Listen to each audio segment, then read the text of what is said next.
Hello guys, Nyko Ace here, and I just want to show you my experience of, well, if people follow what's happening with Switch and their Joy-Con controller. Yes, I too surprisingly got the infamous Joy-Con drift. So here's the backstory. My left Joy-Con started getting the drift, believe it or not, since February of 2020. So I kind of put it off because, you know, the pandemic.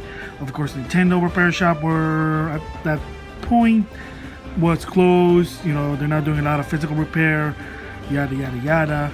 And after a while, they were trying to open. Of course, you know what happened right now with the situation, but there's a different story there. So I decided to do it at May to file in the paper, fill it in, send it to them, and by June I got some paperwork for me to send in the Joy-Con so they can fix it. And then finally on July 12 exactly, I finally got it back. So what did they actually fix my left Joy-Con, or they just did something else? So let's see. So here's the box, what it looks like. Props to Nintendo, good packaging. Yeah, I had to remove some personal info there. You know, I mean, common deal. So I like the box.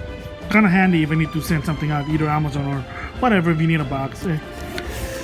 So here's what it called. This is what it looks inside.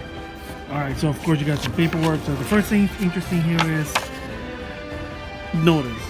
To ensure optimal system performance, we recommend that using only official licensed product, including the original Switch dock and the original AC adapter. Anything licensed, anything that's official, just look for the official seal of the packaging, which is funny, not in the game, but it's on the peripherals. When charging your system or connecting it to a TV or monitor, only licensed product undergo Nintendo's testing and evaluation process. Technically what it means is if you use unlicensed or something that Nintendo doesn't approve, it kind of breaks. And of course, if you watched Spanway, one of his videos a long time ago, he bought a cheap TV dock from Insignia and it broke his Switch. Like literally broke his Switch. So, using unlicensed accessory may invalid your Nintendo product warranty, which is, yeah, I mean, just go to the website, yada yada yada, you get the idea of it. So yeah, that's one part. And then of course, the infamous my Joy-Con.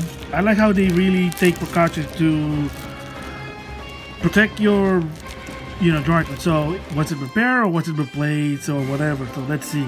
So I have another paper here. And here's the information I got. Description: controller, Joy-Con left gray. Surface performance, replacement, accessory in game. So yeah, so no surprise there, it was replaced rather than been fixed. I mean, they probably have a lot of this old, used, or refurbished Joy-Con, whatever. I mean, as of right now, the Joy-Con drift problem is for free. If you have a problem with your Joy-Con, you can send it to them for free. I don't know about the Switch Lite there. So I'm gonna get back to you whether what's the replacement, good or bad. So I'll be right back. Alright, let's check this out.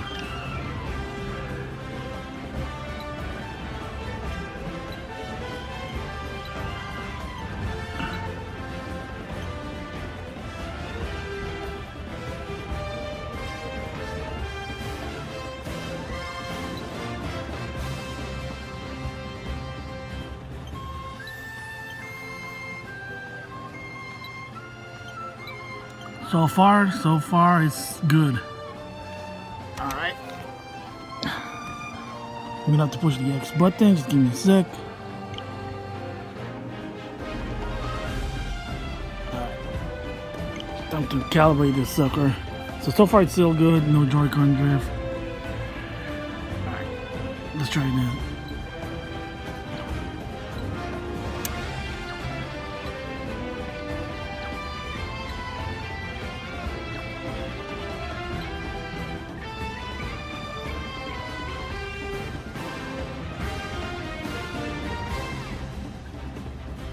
And there you go, it's calibrated, no Joy-Con drift, so it's all good.